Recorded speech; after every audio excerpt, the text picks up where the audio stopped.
Оваа година Nissan се фокусираше на подобрување на внатрешноста на Juke за да биде конкурентен на преполниот сегмент на мали кросовери. Досега надворешноста останува главно непроменета, а внатрешноста е ремонтирана каде е додаден поголем инфозабавен дисплеј заедно со подобрено завршена обработка.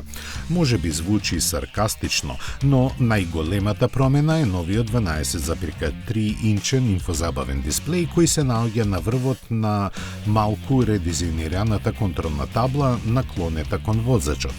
Nissan вели дека материјалот која имитира кожата обвиткан околу воланот е помазен на допир. Надворешните ажурирања се ограничени на ревидирана палета на бои и нови тркала со диаметар до 19 инчи. Врвот на надворешниот рестайлинг е повторно воведување на опционалната жолта боја исфрлена од понудата уште од првата генерација на Juke. Линијата Juke N Sport е новата врвна понуда, додавајќи црна завршница за покривот, столбовите, тркалата, лаковите на тркалата, ретровизорите и решетката во контраст на новата жолта нијанса.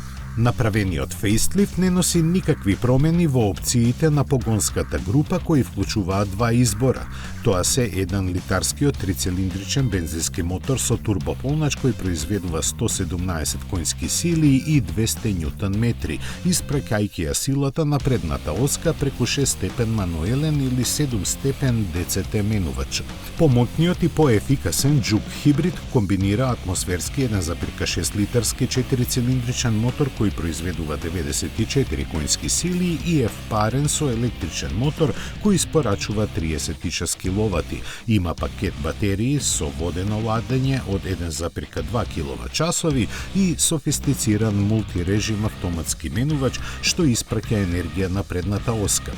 Производството на обновениот Nissan Juke веќе е во тек во фабриката Sunderland во Велика Британија, а испораките се очекува да започнат некаде во наредните месеци. Цените ќе бидат објавени пред лансирањето и тие нема да бидат ниски.